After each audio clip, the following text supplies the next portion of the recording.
यही यही कारण है कि भारतवर्ष को चीन युद्ध में वापस खींचने की कोशिश करेगा। और प्लैनेटरी कंडीशन जो है वैसी ही है, जो आने वाला समय हम बता रहे हैं, अनस्टेबल कंडीशन है इस मामले में। क्योंकि बहुत से यूरोपियन देश भी चीन के ऊपर निर्भर हैं। भारत को इस लड़ाई में, हथियार वाली लड़ाई से पीछे हट के मैन्युफैक्चरिंग पे जोर देना होगा। सेल्फ मैन्युफैक्चरिंग पे, जो मेक इन इंडिया की जो बात की थी, उस लाइन पे काम करना होगा। तभी इस वार में हम टिक पाएंगे। और इसमें जी जी बोलिए। Carry on sir, carry on sir. हाँ, और जो मुख्य बात है, जो इस वक्त की ताजा घटना और कल के सीज फायर उल्लंघन की घटना को समझते देखते हुए मैं बिल्कुल स्पष्ट बोल रहा हूं, मंगल की महादशा के बाद युद्धकालीन स्थितियां बदलने वाली है। अब किसका नफा नुकसान होगा आने वाले समय में हम देखेंगे, सोचेंगे। अभी इतना एडवांस बोलना जरूरी नहीं है, उचित भी नहीं है। अब समझ लें कि ये सीज फायर जो हुआ है, ये 1 साल से ज्यादा लंबा टिकता नजर नहीं आ रहा मुझे। बड़ी बात कही आपने।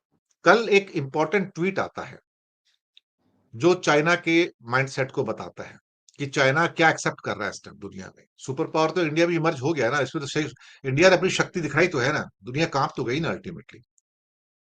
ये मैं आपको ट्वीट दिखाता हूँ सर, यहाँ से शायद आपको नजर नहीं आएगा, क्लियर नहीं आएगा, लेकिन मैं बता देता हूँ कि उसके नीचे उसने हाँ, चार्ट भी दिया है आपके, तो मैं साफ बताता नहीं। हूँ। हाँ साफ नहीं है, लेकिन मैं बताता हूँ। ये ट्वीट है जू फी होंग का। जू फी होंग चाइना के भारत में राजदूत है, एम्बेसडर है। उसने चार्ट दिया है कि जो दुनिया की टॉप करीब करीब 7 या 6 टेक्नोलॉजीज हैं, उसमें टॉप 5 कंट्री जो है, इंडिया हर जगह फिगर कर रहा है उसमें, टॉप 5 के अंदर। और जो वर्ड क्या लिखते हैं अपने ट्वीट के अंदर, फी होंग, चाइना के राजदूत भारत में। देखिए कैसी दोहरी दोगली चाल चल रहा है। उधर कहता है हम पाकिस्तान के साथ हैं, इधर क्या बोलता है, China leads in advance communication and electric vehicles.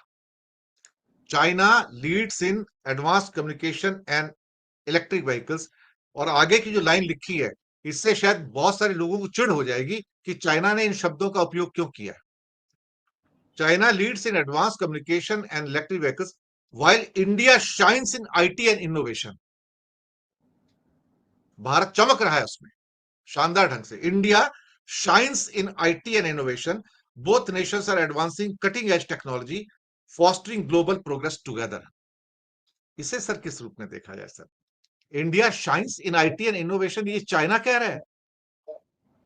देखिए, इन्वेस्टमेंट की जब भी बात आएगी ना, हम इसको इस तरीके से देख सकते हैं कि इन्वेस्टमेंट की या किसी भी प्रकार के गठजोड़ की, काम संबंधी या विकास संबंधी किसी गठजोड़ की जब भी बात आएगी, तो इंडिया को प्रायोरिटी मिलेगी हर देश से।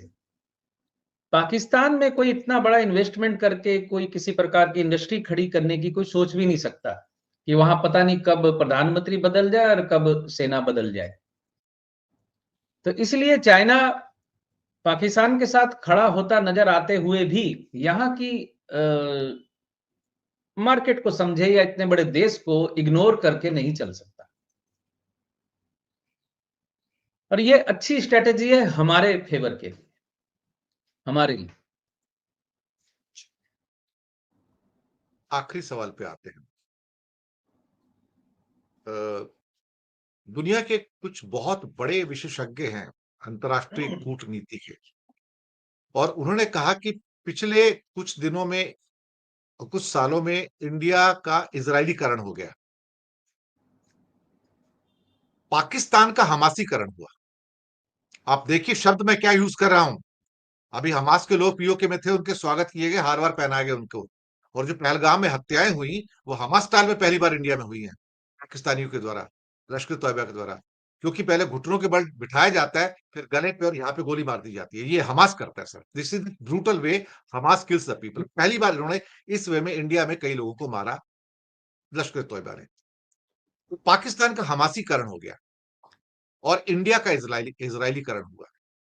कि इंडिया के जो स्ट्रेटजी थी उसमें उड़ी के बाद में, बालाकोट के बाद में अब जो किया वो पूरा का पूरा, और जो ये साइन करवाए गए कि तुम्हारे हर आतंकवादी हमले को मैं एक्ट ऑफ वॉर समझूंगा and I reserve the right to retaliate and hit you back. यानी कि अब इसराइल को जैसे कोई हमला करता है तो 24 घंटे के अंदर इसराइल हमला करके उसके 10 की जगह 100 मार के आ जाता है। ये आपको पता है सर। इसी पे इंडिया ने साइन किए कल इसके ऊपर। भारत का ये जो इजरायलीकरण है, कहता है ये दुनिया को डरा रहा है, क्योंकि यहां पे इंडिया ने पहली बार वर्ल्ड ओपिनियन की परवाह नहीं की है। अमेरिका में कुछ होता है, उसने कहा कि तो क्या अमेरिका दुनिया की ओपिनियन लेता है क्या? नहीं, जाके हिट कर देता है। इसराइल को जब कोई हिट करता है तो इसराइल जाके हिट कर देता है। क्या वो वर्ल्ड ओपिनियन लेता है? यूएनओ में जाता है, यहां जाता है, बोलता है कि मैं करने जा रहा हूं? नहीं। इंडिया ने लोगों को बोलना बंद कर दिया है। और वो पहला वाक्य जो मुझे मोदी जी का याद आता है, जब उन्होंने 12 देशों के मुख्यों को फोन किया था पहलगाम के बाद, कि मैं आपसे समर्थन मांगने के लिए फोन नहीं कर रहा हूं, मैं आपको यह बताने जा रहा हूं कि मैं एक्ट करने जा रहा हूं। ये दुनिया ने भाषा कभी सुनी नहीं थी सर, कभी। और उन्हें उम्मीद नहीं थी कि इंडिया ऐसी भाषा का उपयोग कर सकता है। तो उन्हें पहली बार एहसास हुआ, this is something very dangerous, this is India which is, जिसका इजरायलीकरण हो चुका है। भारत का इजरायली रूप, ये मेरा लास्ट क्वेश्चन सर।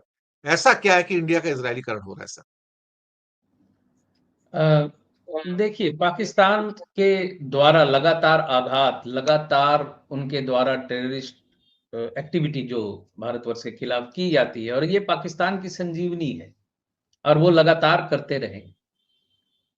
आखिर में उससे तंग आकर हमने अपनी स्ट्रैटेजी बदली, और उसका जो भी प्रारूप है, बन रहा है, या समझ लीजिए इज़राइल की डॉक्ट्रिन को थोड़ा-सा हमने फ़ॉलो किया अपने देश की रक्षा के लिए। तो मैं इसका और एक फलादेश बोल दे रहा हूँ, लोग सुनना चाहते होंगे ज़रूर। पाकिस्तान 6 महीने, 1 साल, 2 साल, क्योंकि एक देश के लिए 2 साल, 5 साल कोई बहुत बड़े नहीं होते। 4 साल, 5 साल, लेकिन पाकिस्तान के 4-5 टुकड़े होने तय हैं। आज नहीं, आने वाले कुछ वर्षों के अंदर। ये आप सब देख लीजिएगा, और भारतवासी भी देखेंगे कि वो एक फेल्ड स्टेट है, एकदम बिल्कुल ये घोषित बात है। और पाकिस्तान का इस्तेमाल कर रहे हैं वो देश जो भारतवर्ष को उभरता नहीं देखना चाहते। बस इतना सा खेल है और कुछ नहीं। और पाकिस्तान अपने को इस्तेमाल करने दे रहा है। और जो दूसरों के द्वारा इस तरह इस्तेमाल किए जाते हैं, उनका हश्र कभी अच्छा नहीं होता। ये बिल्कुल सिंपल सा फार्मूला है। पाकिस्तान एक फेल्ड स्टेट है, और इसके 4-5 टुकड़ों में बट जाना बस समय की बात है। वो कब हो जाएगा, कितने देर में हो जाएगा, ये बोलना अभी इम्पॉसिबल है। लेकिन आप समझ लीजिए 4-5 साल से ज्यादा पाकिस्तान की आयु नहीं दिखती है मुझे। ये मेरा एस्ट्रोलॉजिकल कैलकुलेशन है। दादा वैसे एक बात कहूं, आप तो बंगाल से हैं। दादा बोलने का शौक बड़ा आ जाता है सबको, कि इसमें पाकिस्तान के साथ जो भी युद्ध हुआ है, इसका एक मैसेज, बड़ा कड़ा मैसेज बांग्लादेश को भी चला गया इनडायरेक्टली। मेरे को लगता है वहां वहां भी खौफ का माहौल है। बांग्लादेश का स्टेटमेंट बदल गया है।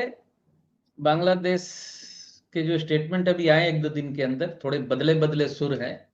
और आपको मैं हकीकत बता दूं कि बांग्लादेश तो 5 घंटे में तबाह हो जाएगा, इंडिया चाहे तो। क्योंकि बांग्लादेश 5 घंटे टिकने लायक नहीं है। बांग्लादेश, पूरा का पूरा बांग्लादेश भारतवर्ष के अस्पतालों पे और डॉक्टरों पे निर्भर है। इंडिया के बगैर उनकी चिकित्सा तक नहीं होती, उनका ऑपरेशन तक नहीं होता सही तरीके से। और बांग्लादेश की आर्मी कोई बहुत ज्यादा ट्रेंड, बहुत ज्यादा डिसिप्लिन्ड या बहुत बड़ी ऐसा कुछ नहीं है। वो तो बेकार की फेंकते हैं। 5 घंटे में हम कलकत्ता दखल करेंगे, तो ये करेंगे, वो करेंगे, फालतू की बकवास है वो। बांग्लादेश मुंह से भले कुछ भी बोलता रहे, क्योंकि बांग्लादेश ने भी हुंकार भरी थी कि वो पाकिस्तान के साथ शामिल होगा, चाइना के साथ, लेकिन बांग्लादेश पीछे हट गया है। बांग्लादेश का सुर बदल गया है, और बांग्लादेश की भारत के साथ युद्ध करने की स्थिति नहीं है। अगले 50 सालों तक नहीं होगी। इसलिए नहीं होगी कि बांग्लादेश को कोई परमाणु परीक्षण करने देगा नहीं। सही कहा आपने। तो मुझे लगता है कि ये प्रोग्राम आज इसलिए इम्पोर्टेंट था कि यहाँ पर चर्चाएं भी हुई हैं, और आपने कहा कि पाकिस्तान के 4-5 टुकड़े होंगे।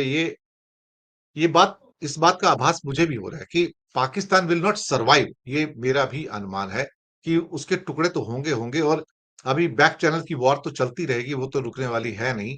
इस बात को चीन भी जानता है, लेकिन चीन को भी एक कड़ा संदेश गया भारत की ओर से, इसमें कोई संदेह वाली बात नहीं। तो इसी के साथ हम प्रोग्राम की समाप्ति करेंगे, और जो लोग सिद्धांत सहगल जी से पर्सनली कोई कंसल्टेशन लेना चाहते हैं, नीचे डिस्क्रिप्शन में उनका नंबर दिया हुआ है, तो उनको मैसेज भेज सकते हैं। शुक्रिया आपका बहुत-बहुत। हालाँकि ट्रोलर्स आज काफ़ी हैं इस प्रोग्राम के अंदर भी, लेकिन ठीक है, इट्स फाइन, नो इश्यू। और सिद्धांत जी, आपका बहुत-बहुत शुक्रिया कि आप आए और इस प्रोग्राम में अपने 4 चाँद लगाए। बहुत-बहुत धन्यवाद। जी सर, थैंक यू।